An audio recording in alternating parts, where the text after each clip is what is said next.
Hello बच्चों, आज हम लोग डिस्कस करेंगे अपना केमिकल रिएक्शन का लेक्चर 3 जिसमें टाइप्स ऑफ केमिकल रिएक्शन का पार्ट 2 डिस्कस करेंगे। तो अभी तक हमने यहाँ पे डिस्कस कर लिया है कि बैलेंसिंग ऑफ इक्वेशन क्या होती है और टाइप्स ऑफ केमिकल रिएक्शन में हमने देखा कि कॉम्बिनेशन रिएक्शन क्या होता है, डिकम्पोजिशन रिएक्शन क्या होता है, सिंगल डिस्प्लेसमेंट रिएक्शन क्या होता है और डबल डिस्प्लेसमेंट रिएक्शन क्या होता है। ये सारी चीजें हमने पिछले 2 लेक्चर में डिस्कस कर ली है।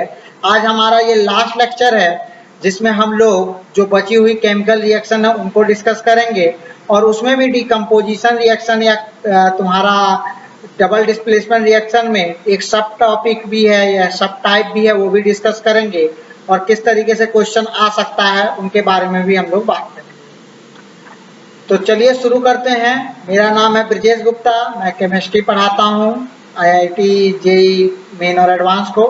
तो हम लोग आगे बात करते हैं यहाँ पे। तो आज हमारा ये लास्ट लेक्चर है और इसके बाद ये चैप्टर हमारा फिनिश हो जाएगा। तो हमने लास्ट क्लास में डिस्कस किया था, तुम लोगों ने अगर लेक्चर देखा होगा तो हम लोगों ने लास्ट क्लास में डिस्कस किया था डबल डिस्प्लेसमेंट रिएक्शन के बारे में। डबल डिस्प्लेसमेंट रिएक्शन का मतलब क्या हुआ कि अगर जैसे मान लो हमारे पे सोडियम सल्फेट है और बेरियम क्लोराइड है, ये बेरियम क्लोराइड है BaCl2, इसको सही से लिख देता हूँ, बेरियम क्लोराइड है।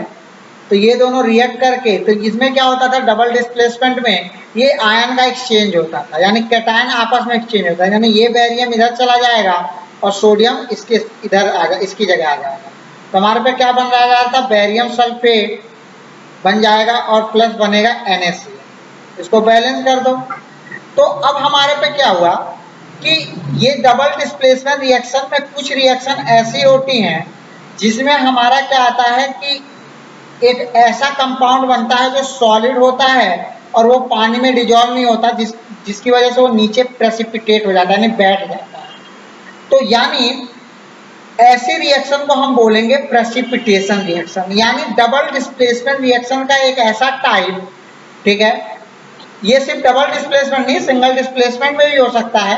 तो ऐसा टाइप जिसमें हमारा एक ऐसा कंपाउंड बने जो डिजॉल्व ना हो पानी के अंदर, जिसकी वजह से वो प्रेसिपिटेट हो जाता है, और ऐसी रिएक्शन को हम बोलते हैं प्रेसिपिटेशन रिएक्शन।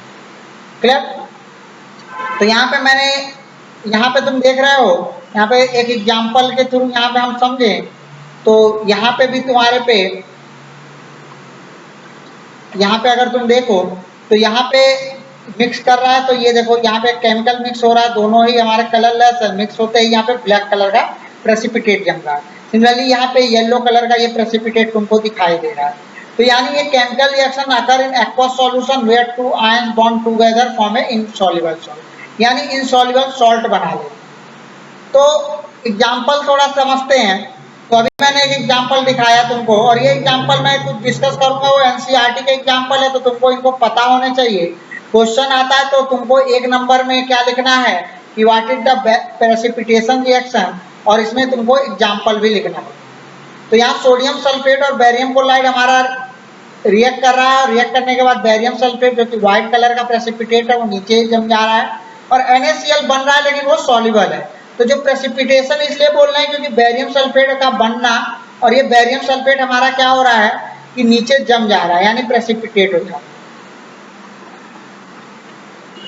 सिमिलरली एक और एग्जांपल हम देख सकते हैं कि अगर हम मान लो NaOH को रिएक्ट करें कॉपर सल्फेट के साथ, तो यहाँ पे भी डबल डिस्प्लेसमेंट टाइप की रिएक्शन हो रही है। तो यहाँ पे बना रहा है कॉपर हाइड्रोक्साइड।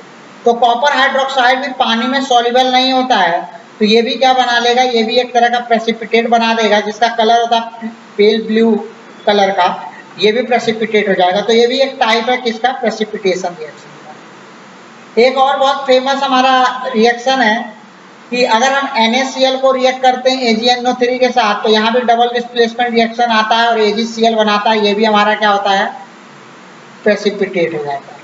क्लियर? यहाँ पे एक और एग्जांपल समझ सकते हो कि अगर हम लेड नाइट्रेट है, यानी PbNO3 का होल ट्वाइस, यानी लेड नाइट्रेट बोलते हैं इसको अगर हम Ki से रिएक्ट करें तो ये भी हमारा क्या बनाएगा, ये बनाएगा हमारा PbI2 और KNO3। तो KNO3 तो सॉल्युबल होता है, लेकिन PbI2 जो होता है वो इनसॉल्युबल यानी प्रेसिपिटेट होता है, और इसका कलर क्या होता है? येलो। ये कलर ध्यान रखना, PbI2 का कलर येलो होता है। कभी क्वेश्चन आ जाता है कि what happen when lead nitrate react with compound A and give a yellow precipitate? What is the name of the yellow precipitate? तो येलो प्रेसिपिटेट यानी लेड आयोडाइड, ये PbI2 है, इसका कलर येलो होता है और ये इनसॉल्युबल होता है पानी के अंदर। ठीक है, तो ये था हमारा क्या कुछ एग्जाम्पल था डबल डिस्प्लेसमेंट रिएक्शन का, और उसी का ही एक सब एग्जाम्पल हुआ प्रेसिपिटेशन। यानी जरूरी नहीं कि सारे double displacement reaction precipitation reaction हो, लेकिन प्रेसिपिटेशन रिएक्शन भी एक तरह का डबल डिस्प्लेसमेंट रिएक्शन है। इसके बाद आते हैं डिकम्पोजिशन रिएक्शन। डिकम्पोजिशन रिएक्शन हमने लास्ट क्लास में डिस्कस किया था कि क्या होता है।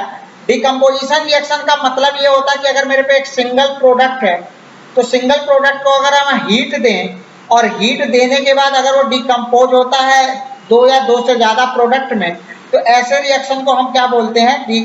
डिकम्पोजिशन। और हीट की वजह से यानी टेम्परेचर की वजह से ये डिकम्पोज होता है, इसको हम बोलते हैं थर्मल डिकम्पोजिशन। क्या बोलते हैं इसको? Thermal decomposition. यानी हीट के प्रेजेंस में डिकम्पोज होना क्या कहलाता है? Thermal decomposition. तो यहाँ पे तुमको क्या याद रखना है, यहाँ पे FeSO4 का जो डिकम्पोजिशन है उसमें क्या क्या बन रहा है ये तुमको याद रखना है। ये बहुत इंपॉर्टेंट है क्योंकि इससे कई बार बोर्ड में क्वेश्चन आ चुका है। ठीक है ना? तो यानी FeSO4 को हीट करेंगे, तो हीट करने के बाद हमारा ferric oxide SO2 and SO3 मिलेगा। ठीक है ना? यानी हमारे पे आयरन ऑक्साइड मिलेगा, SO2 और SO3 गैस मिलेगा। तो ये कभी कभी क्वेश्चन आ जाता है कि FeSO4 यानी इसको बोलेंगे फेरस सल्फेट। तो फेरस सल्फेट हमारा क्या है? हीट करने पे क्या क्या मिलता है? तो SO2 SO3 gas and ferric oxide. Ferrous ferric में ये याद रखना कि फेरस में +2 चार्ज को फेरस बोलते हैं और +3 को फेरिक।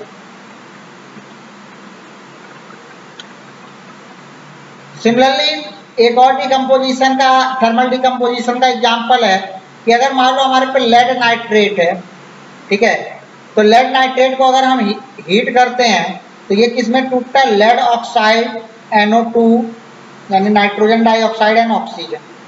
तो यानी कभी कभी क्वेश्चन पूछता है कि what happen when we heat lead nitrate.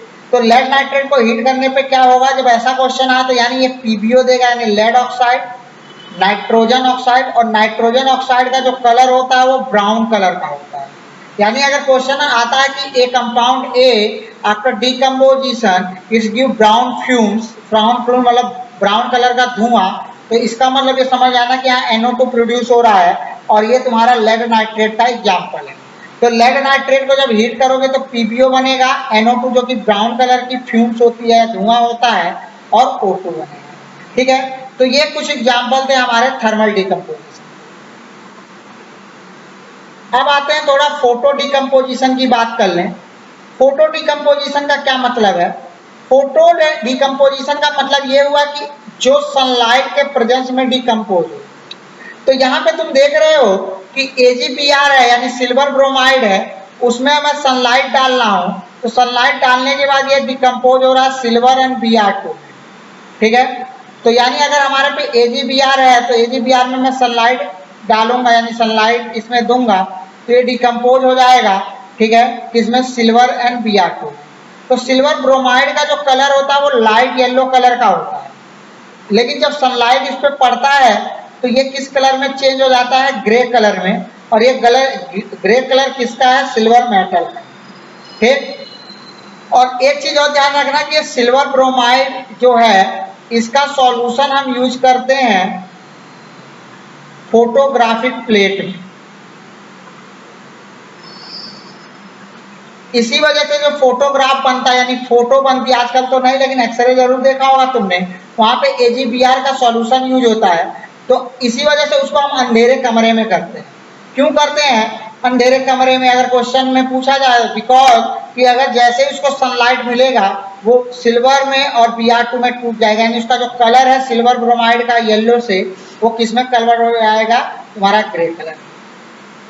Similarly ठीक है, तो इस टाइप के डिकम्पोजिशन यानी जो सनलाइट के प्रेजेंस में डिकम्पोजिशन होता है उसी को हम बोलते हैं फोटोकेमिकल रिएक्शन या फोटो डिकम्पोजिशन। एक और एग्जांपल इसका समझ सकते हैं सिल्वर का। अगर मेरे पास सिल्वर क्लोराइड है, उसको भी अगर हम सनलाइट में रखेंगे तो ये भी मेरा ये सिल्वर क्लोराइड मेरा व्हाइट कलर का होता है, इसको भी अगर हम सनलाइट में रखेंगे तो ये ग्रे कलर में कन्वर्ट हो जाएगा। ठीक है, क्योंकि सिल्वर का कलर क्या होता है, ग्रे। इसको कहते हैं इस टाइप की रिएक्शन को फोटोकेमिकल रिएक्शन, जो सनलाइट के प्रेजेंस में। तो ये तो दोनों ही इंपॉर्टेंट है, क्योंकि दोनों ही एनसीईआरटी की रिएक्शन है और बहुत इंपॉर्टेंट है बोर्ड पॉइंट ऑफ व्यू से। तो AgCl में सनलाइट एक्सपोज करोगे, यानी AgCl का कलर होता है व्हाइट, इसमें सनलाइट डालोगे तो ये सिल्वर यानी Ag और Cl2 में टूटेगा। सिमिलरली AgBr का कलर होता है तुम्हारा येलो, इसमें अगर सनलाइट डालोगे तो ये सिल्वर और Br2 में टूटेगा। इसके बाद एक और हमारा डिकम्पोजिशन का ही पार्ट है, इसको भी थोड़ा समझ लेते हैं, लेकिन थर्मल डिकम्पोजिशन की बात है। तो थर्मल डिकम्पोजिशन का है, लेकिन ये मैं यहाँ पे अलग से जो पढ़ा रहा हूँ कि इससे रिलेटेड क्वेश्चन आ जाते हैं। तो देखो क्या है क्वेश्चन कैसे बनेगा वो भी हम लोग डिस्कस करेंगे, लेकिन पहले देखते हैं कि लाइम स्टोन, जिसको हम मार्बल भी बोलते हैं, अगर मैं मार्बल को हीट करता हूँ तो हीट करने के बाद ये टूटता है कैल्शियम ऑक्साइड एंड CO2। यानी अगर मेरे पे कैल्शियम कार्बोनेट है तो कैल्शियम कार्बोनेट को अगर मैं हीट दूं, यानी इसको मैं टेम्परेचर दूं, तो टेम्परेचर देने के बाद ये टूटेगा कैल्शियम ऑक्साइड और CO2। तो कैल्शियम ऑक्साइड मेरा सॉलिड है, ठीक है, और इसको क्या बोलते हैं, क्विकलाइम। नाम याद रखना बहुत इंपॉर्टेंट है, क्योंकि बच्चे स्लेक लाइम और क्विकलाइम में बहुत कंफ्यूज होते हैं। तो मार्बल या लाइम स्टोन को हीट करने पे मेरा किस में कन्वर्ट होगा, क्विकलाइम एंड CO2 गैस में। ठीक है, अब हमारे पे क्या है, इसको डिकम्पोज कर दिया तो ये कैल्शियम ऑक्साइड एंड CO2 बन गया। और अगर हम क्या करें कि ये जो क्विकलाइम यानी CO2 हमारा बना, उस CO2 में अगर मैं क्या डाल दूं, वाटर डाल दूं। यानी यहाँ पे देखो, अगर ये हमारा मार्बल को हीट करने के बाद क्विकलाइम बना, अब उस क्विकलाइम में मैं क्या डाल दूं, मैं उसमें ऐड कर दूं वाटर। तो ये जो मेरा क्विकलाइम है वो किस में कन्वर्ट हो जाएगा, कैल्शियम हाइड्रोक्साइड में, और इसको हम क्या बोलते हैं, स्लेक लाइम। क्या बोलते हैं, स्लेक लाइम। और इससे हम क्या करते हैं, वाइट वॉशिंग, यानी जो पुताई होती है दीवारों की, वो हम करते हैं ये स्लेक लाइम। तो इसका फॉर्मूला याद रखना, इसको क्या बोलते हैं, स्लेक लाइम, और कैल्शियम ऑक्साइड को बोलते हैं क्विकलाइम। यानी क्विकलाइम में वाटर डालोगे क्या बनेगा, स्लेक लाइम, यानी जिसको हम बोलते हैं चूना पानी, और ये यूज किया जाता है क्या, वाइट वॉश के लिए। तो यहाँ पे तुम देखो कि यहाँ ये मैंने एज ए नोट्स दिया, इसको तुम नोट्स कर सकते हो कि solution of slake lime is use to whitewash wall, यानी वाइट वॉश वॉल मतलब जो ये जो वॉल होती है उस पर पुताई के लिए ये काम की जाती है। ठीक है, इसको इस तरीके से पुताई के लिए हम इसको यूज करते हैं। ठीक है, तो ये क्या बनाता है, इसका फॉर्मूला याद रखना कि जो हमारा स्लेक लाइम होता है उसका जो फॉर्मूला होता है उसको हम बोलते हैं क्या, कैल्शियम हाइड्रोक्साइड। और ये कार्बन डाइऑक्साइड से स्लोली रिएक्ट करके क्या बनाता है, कैल्शियम कार्बोनेट। यानी जब तुम एक बार चूना मार दोगे, यानी ये दीवार है, उस दीवार पे तुमने चूना मार दिया, तो वो क्या करेगा, ये कैल्शियम हाइड्रोक्साइड था तो धीरे धीरे सूखने लगता है और तुमको दिखता है पपड़ी की तरह। तो पपड़ी की तरह क्यों दिखता है, क्योंकि कैल्शियम हाइड्रोक्साइड जब, क्योंकि हमारे एयर में CO2 प्रेजेंट होता है, तो CO2 को ये एब्जॉर्ब कर लेता है, और एब्जॉर्ब करने के बाद दोबारा ये किसमें कन्वर्ट हो जाता है, कैल्शियम कार्बोनेट से, मतलब कैल्शियम कार्बोनेट में ये कन्वर्ट हो जाएगा। तो यानी ये जो मेरा चूना पानी था जो हमने यहाँ पे, यानी स्लेक लाइम जो हमने यहाँ पे पुताई के लिए यूज किया था, वो थोड़ी देर हम जब छोड़ देते हैं तो ये CO2 के साथ रिएक्ट करके टफ हो जाता है। यानी तुमने ये नोटिस भी किया होगा, टफ हो जाता है और शाइनी होता है। और शाइनी और टफनेस किसकी वजह से होता है, कैल्शियम कार्बोनेट की वजह से। ठीक है, जो कि हमारा ये फॉर्मूला होता है जिसको हम मार्बल या लाइमस्टोन कहते हैं। ठीक, तो कभी क्वेश्चन आता है कि हम व्हाइट वॉश के लिए क्या यूज करते हैं, तो कैल्शियम हाइड्रोक्साइड, और वो कैसे बनता है, क्विकलाइम को हाइड्रोलाइज या वाटर से रिएक्ट करके। और अगर क्वेश्चन आता है कि जो कलर है, ठीक है, वो शाइनिंग कैसे हो जाता है, तो वो इसका रीजन होगा बिकॉज कैल्शियम हाइड्रोक्साइड यानी slake lime react with CO2 and is form calcium carbonate, that's why our wall, ठीक है, लुक लाइक शाइनिंग, ठीक है, ठीक है, साइन करता है, क्लियर। तो इस वजह से हम इसको थोड़ा सा अलग कहते हैं। इसके बाद तुम्हारा यानी डिकम्पोजिशन हमने दो तरीके से देख लिया, एक फोटोकेमिकल रिएक्शन, एक फोटो डिकम्पोजिशन और एक थर्मल डिकम्पोजिशन। यानी हमने दो तरीके की डिकम्पोजिशन देखी, एक थर्मल डिकम्पोजिशन और एक हमने फोटोकेमिकल या फोटो डिकम्पोजिशन देखा। थर्ड होता है तुम्हारा इलेक्ट्रिक, ठीक है, इलेक्ट्रो डिकम्पोजिशन, जिसको हम इलेक्ट्रोलाइसिस भी कहते हैं। इलेक्ट्रोलाइसिस का मतलब यह हुआ कि बिजली के प्रेजेंस में, थर्मल मतलब हीट के प्रेजेंस में, फोटो मतलब सनलाइट के प्रेजेंस में, और इलेक्ट्रो मतलब हमारा बिजली के प्रेजेंस में यानी इलेक्ट्रिसिटी के प्रेजेंस में।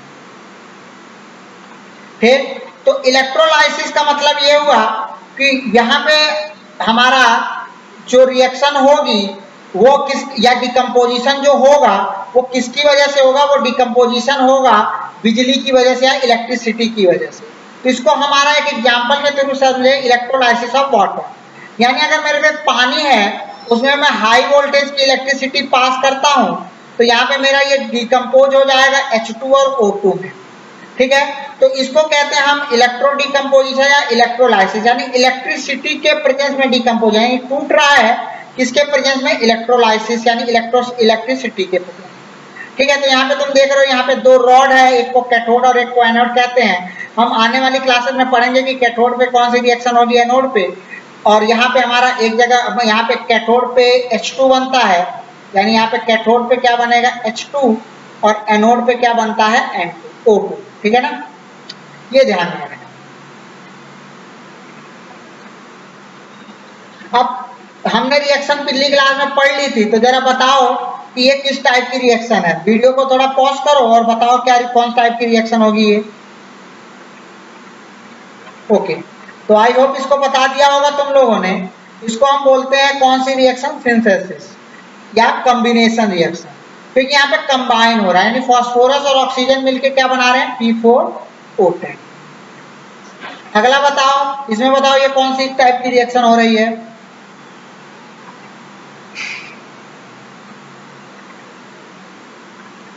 ओके, तो आई होप इसको भी कर लिया होगा। तो ये तुम्हारी सिंगल डिस्प्लेसमेंट या रिप्लेसमेंट रिएक्शन हो रही है, यानी क्लोरीन और NaBr रिएक्ट कर रहे हैं तो क्लोरीन Br को डिस्प्लेस करके खुद उसकी जगह जा रहा है और ये Br2 देगा, ऑक्सीजन नहीं है ये Br2 देगा, ठीक है ना। तो इसको कहेंगे सिंगल डिस्प्लेसमेंट रिएक्शन। ये बताओ कौन सी रिएक्शन हो रही है, अभी जस्ट मैंने डिस्कस किया थोड़ी देर पहले, बताओ बताओ।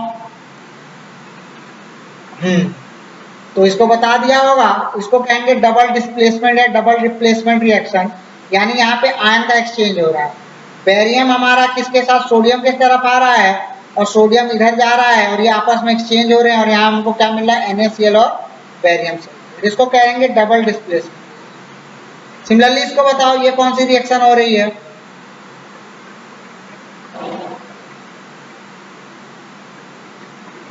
ओके, ये भी क्या है तुम्हारा, सिंगल डिस्प्लेसमेंट रिएक्शन। यानी सिंगल डिस्प्लेसमेंट रिएक्शन का मतलब ये हो गया कि यहाँ पे भी क्या हो रहा है कि यहाँ पे Hg और Cl2 है, ये आपस में रिएक्ट हो रहा है।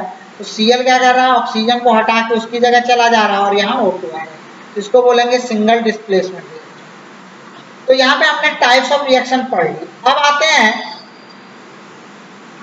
अगले टाइप ऑफ रिएक्शन को, जिसको हम बोलेंगे ऑक्सीडेशन रिडक्शन, और इनका जो कॉम्बिनेशन होता है वो कहलाता है रिडॉक्स। तो जरा डिस्कस करते हैं कि ऑक्सीडेशन क्या होता है और रिडक्शन क्या होता है। तो ऑक्सीडेशन की डेफिनेशन क्या है, तुम्हारे नोट्स में यहाँ लिख लेना। ऑक्सीडेशन का मतलब होता है is a reaction that involve addition of oxygen या रिमूवल ऑफ हाइड्रोजन। यानी अगर मैं ऑक्सीडेशन की बात करूं तो ऑक्सीडेशन को मैं डिस्कस कर सकता हूं तीन तरीके से, या एक एडिशन ऑफ ऑक्सीजन, दूसरा रिमूवल ऑफ हाइड्रोजन, यानी ऑक्सीजन का ऐड होना, हाइड्रोजन का रिमूव होना। और तीसरा है तुम्हारा यहाँ पे लॉस ऑफ इलेक्ट्रॉन। तो लॉस ऑफ इलेक्ट्रॉन अभी तुमने यहाँ पढ़ा नहीं होगा, लेकिन लॉस ऑफ इलेक्ट्रॉन जब भी होता है उसको भी हम लोग ऑक्सीडेशन कहते हैं। तो ऑक्सीडेशन में क्या होता है, अगर कोई भी एक रिएक्शन, अभी हम एग्जांपल के थ्रू भी समझेंगे इसको, तो ऑक्सीडेशन का मतलब ये हो गया कि कोई भी एक ऐसी रिएक्शन जिसमें एडिशन ऑफ ऑक्सीजन हो रहा है, या फिर रिमूवल ऑफ हाइड्रोजन हो रहा है, या फिर लॉस ऑफ इलेक्ट्रॉन हो रहा है, इन तीनों में से अगर एक भी प्रोसेस हो रहा है तो उसको हम ऑक्सीडेशन कहते हैं। ठीक है।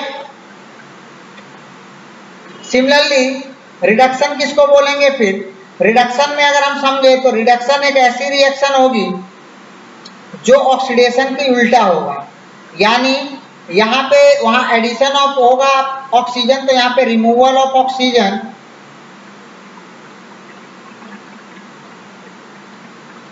एडिशन ऑफ हाइड्रोजन,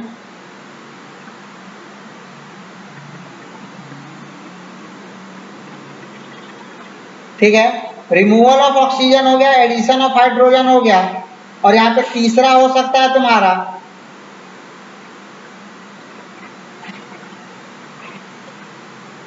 वहां पे लॉस ऑफ इलेक्ट्रॉन था, और यहाँ पे क्या हो जाएगा? Gain of electron. ठीक है। तो यानी हम रिडक्शन को, ठीक है, रिडक्शन को हम समझ सकते हैं removal of oxygen, addition of hydrogen और गेन ऑफ इलेक्ट्रॉन। इसको हम बोलेंगे क्या? रिडक्शन। क्लियर? तो ये वाला अभी पार्ट तुमने डिस्कस नहीं किया, लेकिन इन दोनों को हम लोग यहाँ पे डिफाइन कर दिए कि रिडक्शन में ये होता है। अब थोड़ा एग्जाम्पल के थ्रू इसको समझते हैं। तो यहाँ पे तुम देख रहे हो कि एक रिएक्शन है कि कैल्शियम या कॉपर ऑक्साइड है, H2 है, और ये रिएक्ट करके कॉपर हमारा इधर और H2O हो रहा है। तो यहाँ पे तुम देख रहे हो कि यहाँ से यहाँ लॉस ऑफ ऑक्सीजन हो रहा है, और यहाँ से यहाँ तुम्हारा क्या हो रहा है? Gain of oxygen. तो जब रिडक्शन और ऑक्सीडेशन दोनों साथ होते हैं तो उस रिएक्शन को हम रिडॉक्स बोलते हैं। तो इसको क्या बोलेंगे? रिडॉक्स। रिडॉक्स का मतलब क्या हो गया कि एक ऐसा केमिकल रिएक्शन जिसमें रिडक्शन एंड ऑक्सीडेशन दोनों हो रहा है, उसको हम बोलेंगे रिडॉक्स। रिडॉक्स वर्ड कहां से आया? रिडक्शन का RE और ऑक्सीडेशन का, या सॉरी, रिडक्शन का RED और ऑक्सीडेशन का OX, तो रिडॉक्स यहां से वर्ड आया। ठीक। तो यानी रिडक्शन और ऑक्सीडेशन अगर एक साथ दोनों हो रहे हैं केमिकल रिएक्शन में, तो उसको क्या बोलेंगे हम लोग? इसको बोलेंगे रिडॉक्स। तो ये रिडॉक्स है, और दोनों एक साथ ही होते हैं, क्योंकि एक अगर हाइड्रोजन लॉस करेगा दूसरा गेन करेगा, एक ऑक्सीजन लॉस करेगा तो दूसरा गेन होता है। तो यानी यहाँ पे हमारे पे क्या हो गया कि यहाँ कॉपर ऑक्साइड से कॉपर में जा रहा है तो रिडक्शन हो गया। सिमिलरली हाइड्रोजन यहाँ पे अकेला था तो यहाँ ने ऑक्सीजन गेन कर लिया, यहाँ ऑक्सीडेशन हो गया। ठीक है। तो एक लॉस किया और दूसरा गेन किया। ठीक। सिमिलरली एक ऑक्सीजन और समझ सकते, एक और रिडॉक्स का रिएक्शन या यहाँ पे ऑक्सीडेशन का रिएक्शन समझ सकते हैं। यहाँ पे एक कॉपर है यानी Cu, कॉपर मेरा ऑक्सीजन के साथ रिएक्ट कर रहा है, तो ये क्या हो रहा है? एक ब्लैक कलर का हमको कंपाउंड दे रहा कॉपर ऑक्साइड। तो यहाँ पे तुम देख रहे हो कि कॉपर मेरा ऑक्सीजन के साथ रिएक्ट करके कॉपर ऑक्साइड बना रहा है। तो ये भी क्या है? एक तरह का गेन ऑफ ऑक्सीजन हो रहा है, तो इसको क्या बोलेंगे हम लोग? ऑक्सीडेशन बोलेंगे। तो यानी कोई भी ऐसी रिएक्शन जिसमें गेन ऑफ ऑक्सीजन हो उसको क्या बोलेंगे हम लोग? ऑक्सीडेशन। और कोई भी रिएक्शन, यानी जैसे कि मान लो मेरे पे क्या हो रहा है, यहाँ पे एक रिएक्शन देखते हैं, मान लो मेरे पे मरकरी ऑक्साइड है, इसको हीट करेंगे तो मरकरी अलग और ऑक्सीजन मेरा अलग हो जाएगा, तो यहाँ पे लॉस ऑफ ऑक्सीजन होगा, तो इसको क्या बोलेंगे? रिडक्शन। तो यानी हमारा क्या हो रहा है कि जहाँ गेन ऑफ ऑक्सीजन होगा उसको बोलेंगे ऑक्सीडेशन, और जहाँ पे लॉस ऑफ हमारा ऑक्सीजन होगा उसको क्या बोलेंगे? रिडक्शन। क्लियर? तो और दोनों एक साथ होता तो क्या बोलेंगे? रिडॉक्स। तो आई होप तुमको रिडॉक्स की रिएक्शन समझ में आ गई। ठीक है, सिंपल है, जहाँ पे दोनों रिएक्शन हो रही है उसको कहेंगे रिडॉक्स। यानी रिएक्शन और ऑक्सीडेशन दोनों एक साथ हो तो उसको क्या बोलेंगे हम लोग? उसको हम लोग रिडॉक्स बोलेंगे। अब आगे चलते हैं कोरोजन। कोरोजन क्या होता है? यानी ऑक्सीडेशन का ही एक जो हमारा साइड इफेक्ट है, या इसकी क्या कह सकते हो, जो हम डेली लाइफ में ऑब्जर्व करते हैं ऑक्सीडेशन का, उसी का एक टाइप है कोरेजन। कोरेजन का मतलब होता है कि कोई भी मेटल खराब होना, कोरेड होना, यानी उसमें क्या हो, उसका कलर चेंज हो जाए। जैसे तुम लोग डेली लाइफ में बहुत देखा होगा आयरन, यानी आयरन जो पिलर होता है, या फिर तुम्हारा कोई भी आयरन की गाड़ी बहुत दिनों तक एयर मॉइस्चर में पड़ी रहे, या रेलिंग हो, पुल हो, तो वो क्या होता है, ब्राउनिश कलर का चेंज होने लगता है। या फिर तुमने कभी देखा हो कि सिल्वर जो है, सिल्वर का कलर ब्लैक होने लग जाए, या फिर कॉपर है तो उस पर ग्रीन ग्रीन कलर का हमको दिखने लग जाए। तो ये सब जो होते हैं, ये सब हमारे क्या होता है, मॉइस्चर के अटैक की वजह से होते हैं। और मॉइस्चर का अटैक भी एक तरह का केमिकल रिएक्शन होता है, जिसको हम ऑक्सीडेशन ही बोलते हैं। यानी कोरेजन क्या है, कोरेजन को अगर हम केमिस्ट्री के टर्म में बात करें तो ऑक्सीडेशन ऑफ मेटल है। अगर हम कोरेजन को बात करें कि कोरेजन क्या है, तो हमारा मेटल जब ऑक्सीडाइज होता है, यानी मॉइस्चर से जब अटैक होता है मॉइस्चर एसिड के साथ, तो उसको हम बोलते हैं कोरेजन है, कोरेजन या कोरेड होना, यानी वो खराब होना शुरू हो जाता है। तो इसकी वजह से तुम्हारा क्या होता है, कार बॉडी डैमेज हो जाती है, ब्रिज डैमेज हो जाता है, आयरन रेलिंग से, ठीक है, बहुत सारे हमारे ऑब्जेक्ट हर साल खराब होने लग जाते हैं कोरेजन की वजह से। ठीक, तो कुछ एग्जांपल्स देखते हैं यहाँ पे। यहाँ पे तुम देख रहे हो कि यहाँ पे ये आयरन की हमारी चीजें हैं, तो ये खराब हो रही हैं। यहाँ पे देखो आयरन वैसे थोड़ा सा ग्रेइश कलर का होता है, लेकिन यहाँ पे ये ऑरेंज ऑरेंज कह रहा हूँ, ब्राउनिश कलर का तुमको यहाँ पे दिखाई दे रहा है। तो ये किसकी वजह से हो रहा है, ये ड्यू टू कोरेजन। और इस कोरेजन को बोलते हैं रस्टिंग। रस्टिंग कब बोलेंगे, कोरेजन ऑफ आयरन जो होता है उसी को हम क्या बोलते हैं, रस्टिंग। तो रस्टिंग जो होता है वो कहलाता है कोरेजन ऑफ आयरन। तो इसका फॉर्मूला याद रखना, क्योंकि मान लो एनटीएससी टाइप के एग्जाम में या ओलंपियाड टाइप के एग्जाम में फॉर्मूला पूछ लेता है कि what is the formula of corrosion. तो कोरेजन कह रहा हूं, रस्टिंग का। तो आयरन की रस्टिंग जब होती है तो उसका जो फॉर्मूला होता है, जनरल फॉर्मूला, वो होता है Fe2O3.X X मतलब NH2, यानी इसका नंबर वेरी करता है 2, 1, 3, ठीक है, इस तरीके से। तो इसको कहते हैं, ये जो कलर होता है इसका कलर होता है ब्राउन कलर का। तो इसी वजह से जब आयरन का फॉर्मूला होता है Fe, और अगर Fe मेरा कन्वर्ट हो जाए Fe2O3.X में, तो ये ग्रे कलर से या थोड़ा ब्लैकिश कलर होता है, वो ग्रे कलर से किस में कन्वर्ट हो जाएगा, ब्राउन को। तो इसको कहते हैं कि हमारा रस्ट लग रहा है, यानी यहाँ पे रस्टिंग हो रही है, ठीक है। सिमिलरली यहाँ पे तुम देखो कि ये तुम्हारा स्पून है सिल्वर का चमचा है। तो यहाँ पे तुम देखो कि ये पहले कितना ये शाइनिंग कर रहा है जब ये सिल्वर था, लेकिन जब कुछ देर के लिए उसको, कुछ टाइम के लिए, कुछ समय के लिए उसको ऐसे मॉइस्चर में छोड़ देंगे तो ये ब्लैकिश कलर का, यानी ब्लैक कलर का हो जा रहा है। तुमने देखा होगा तुम्हारे घर में भी ऐसे चमचे रखे होंगे, चम्मे मतलब स्पून रखा होगा, ठीक है, स्पून इसका सिल्वर का, और अगर वो बहुत दिनों से यूज में नहीं आ रहा, उस पर मॉइस्चर या एयर में एक्सपोज में है, तो ब्लैक कलर का हो जाता है। तो ये ब्लैक कलर का क्यों कन्वर्ट होता है, इसका फॉर्मूला याद रखना कि हमारा ये जो सिल्वर है वो, क्योंकि हमारे मॉइस्चर में सल्फाइड भी है, इसको हाइड्रोजन सल्फाइड कहते हैं, ये गैस भी है, और ऑक्सीजन, यानी हाइड्रोजन सल्फाइड और ऑक्सीजन जो हमारी एयर है में प्रेजेंट है, उससे सिल्वर मेरा रिएक्ट करके Ag2S बनाता है, जिसका कलर होता है ब्लैक। तो क्वेश्चन कभी कभी एक नंबर में पूछ लेता है कि जो ब्लैक कलर की हमारा कोरेजन हो जाता है सिल्वर के अंदर, उसका फॉर्मूला क्या होता है। तो उसका फॉर्मूला होता है Ag2S। और ये क्वेश्चन आया भी चुका है, मतलब ये आ चुका है क्वेश्चन। इसको तुमको पता होना चाहिए कि जो ब्लैक कलर का हमारा जो यहाँ पे कोटिंग आती है सिल्वर में, वो किसकी वजह से आती है, Ag2S की। और क्योंकि मॉइस्चर में तुम्हारा ऑक्सीजन और H2S गैस प्रेजेंट होती है, तो उससे हमारा क्या होता है, सिल्वर रिएक्ट कर जाता है और खुद किस में कन्वर्ट हो जाता है, Ag2S। और ये किस कलर का दिखाई देता है, ब्लैक कलर।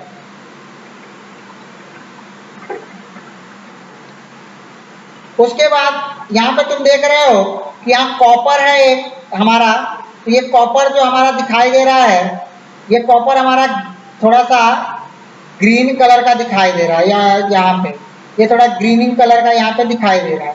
तो ये कॉपर की जो ग्रीन तरह की कोटिंग जो दिखाई दे रही है, वो किसकी वजह से होती है, उसका फॉर्मूला होता है तुम्हारा, ये फॉर्मूला है, या फिर इसको इस तरीके से भी लिख सकते हैं CuCO3.CuS2, ये कोरेजन ऑफ कॉपर है जो कि ग्रीन कलर का दिखाई दे रहा है। तो अगर ये भी क्वेश्चन आता कि ग्रीन कलर का क्यों दिखाई दे रहा है, तो ड्यू टू दिस फॉर्मूला, ये लिख दो या ये लिख दो, ये दोनों का कलर ग्रीन ही होता है, तो ये इस वजह से ये ग्रीन कलर का हमको दिखाई देता है। ठीक, अब आते हैं ऑक्सीडेशन ऑफ फूड मटेरियल, यानी ऑक्सीजन हमको जिंदा रखने के लिए जरूरी है, सिमिलरली बैक्टीरिया को के लिए भी जरूरी है। तो इसी वजह से जो फूड मटेरियल हैं अगर वो ऑक्सीडाइज हो जाएं, यानी ऑक्सीजन से रिएक्ट कर जाएं, तो खराब होने लगते हैं।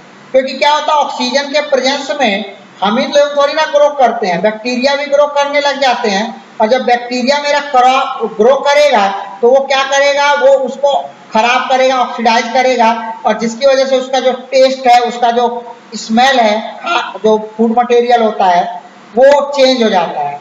ठीक है, तो उसी प्रोसेस को कहते हैं रेंसिडिटी, यानी कोई भी फूड मटेरियल जब वो खराब होने लग जाए, यानी ऑक्सीडाइज होने लग जाए, और उसका टेस्ट और उसकी स्मेल क्या हो, चेंज होने लग जाए, तो उसको हम क्या बोलते हैं, रेंसिडिटी। क्लियर है? तो रेंसिडिटी को बचाने के लिए, हम प्रिवेंट करने के लिए, जैसे कोरेजन को बचाने के लिए हम क्या कर सकते हैं, यहाँ पे मैंने डिस्कस नहीं किया लेकिन ये तुम समझ गए होगे। कोरेजन के बढ़ाने के लिए हम क्या करते हैं, ठीक है, वो हम 3rd चैप्टर है उसमें भी पढ़ेंगे, और यहाँ पे भी समझ लो, हम लोग पेंटिंग करते हैं, ऑयलिंग करते हैं, ग्रीसिंग करते हैं, यानी यहाँ पे हम ग्रीस लगाते हैं, तो ये सारी चीजें करते हैं। तो सिमिलरली रेंसिडिटी, यानी जो फूड मटेरियल है वो खराब ना हो, वो सड़े ना, उसको बचाने के लिए हम एंटीऑक्सीडेंट यूज करते हैं। एंटीऑक्सीडेंट का मतलब क्या होता है, एंटीऑक्सीडेंट का मतलब ये हुआ कि एक ऐसा मटेरियल जो ऑक्सीजन अगर आए तो उससे वो फूड मटेरियल को प्रिवेंट करे, ये भी एक तरीका है। सिमिलरली हमको बस ये करना है कि जो भी मेरे पे फूड मटेरियल हैं उनको हमको बचाना है, किससे, ऑक्सीजन से। अगर हम ऑक्सीजन से उसको बचा ले गए तो क्या होगा, वो सड़ेगा नहीं। तो इसका सबसे सिंपल एग्जांपल है अचार। तुम लोग जानते ही हो कि घर में पिकल्स यूज होते हैं, अचार यूज होते हैं। तो अचार की जो बरनी होती है, यानी जो वेसल होता है, तो तुम देखते हो वो जो अचार है उसको हम, उसके अंदर हम ऑयल डालते हैं, सरसों का तेल डालते हैं। तो सरसों का तेल डालने की वजह से जो अचार है वो काफी दिनों तक चल जाता है, मतलब 2 साल तक इवन चल जाता है। जो गांव में देखो, गांव में बनाते हैं अचार, ठीक है, 2 साल 1.5 साल तक वो चल जाता है। खराब क्यों नहीं होता, वो खराब इसलिए नहीं होता क्योंकि ये ऑयल की वजह से। ऑयल क्या करता है, ऑयल की जो लेयर है, ठीक है, वो क्या करती है, वो अचार के ऊपर रहती है, यहाँ ऑयल की लेयर आ गई तो वो क्या होगा कि ऑयल के लेयर की वजह से अभी जो ऑक्सीजन है वो ऑक्सीजन इसके अंदर घुस नहीं पाएगी, और जब ऑक्सीजन घुसेगी नहीं तो मेरा जो फूड मटेरियल अंदर रहेगा वो मेरा क्या होगा, बच जाएगा, यानी ऑक्सीडाइज नहीं होगा। यानी सिमिलरली जो मुरब्बा होता है, तुम लोगों ने मुरब्बा जैम देखे होंगे, उसमें भी हम लोग क्या करते हैं, वहां पे भी हम लोग ऐसा लेयरिंग कर देते हैं। तो वहां पे अलग अलग चाशनी का लेयर, ऑयल का लेयर, तो ये लेयर क्या करता है, ऑक्सीजन को प्रिवेंट करता है जो अंदर फूड मटेरियल है उनसे। तो फूड मटेरियल मेरा जब ऑक्सीजन से रिएक्ट ही नहीं होगा तो क्या होगा, वो बच जाएगा। तो ये तरीका यूज करते हैं।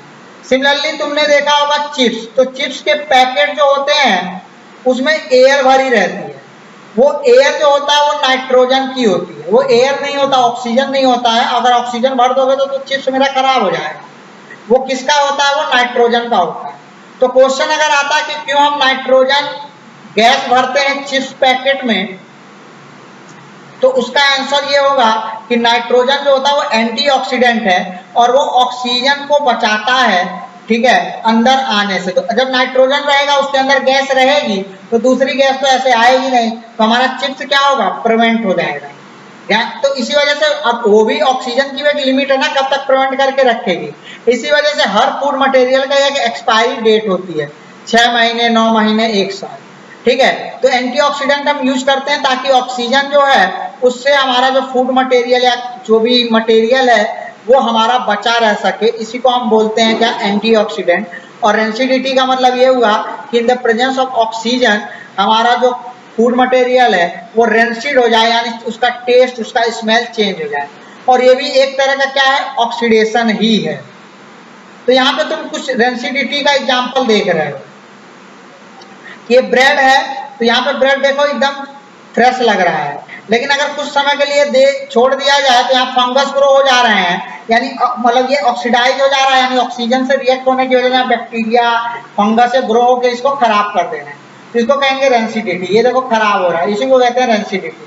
सिमिलरली ये फूड मटेरियल है, तो ये देखो तुम रखे रखे थोड़ा सा इसका कलर तुमको देख के ही लग रहा होगा खराब सा हो रहा है, इसी वजह से इसमें हम सिरका या एसिड डाल देते हैं ताकि ये थोड़ा देर बच के रहे। सिमिलरली यहाँ पे कुरकुरे है, कुरकुरे में जब गैस बढ़ी है तो बचा हुआ है, लेकिन अगर इसका गैस हम निकाल दे तो कुछ समय के बाद ये खराब हो जाएगा, ठीक है, टेस्ट इसका खराब चेंज होने लग जाएगा, स्मेल भी, उसको कहते हैं रेंसिडिटी, ठीक है। तो आई होप तुमको आज का लेक्चर समझ में आया होगा, इंटरेस्टिंग लगा होगा। तो अगर इंटरेस्टिंग लगा तो वीडियो को लाइक करिए, सब्सक्राइब करिए चैनल को और दोस्तों के साथ भी शेयर करिए। फिर हम मिलेंगे अपने नए लेक्चर के साथ, अगला चैप्टर शुरू करेंगे, सेकंड चैप्टर केमिस्ट्री का। तब तक के लिए हम लोग आज का लेक्चर यहाँ पे खत्म करेंगे।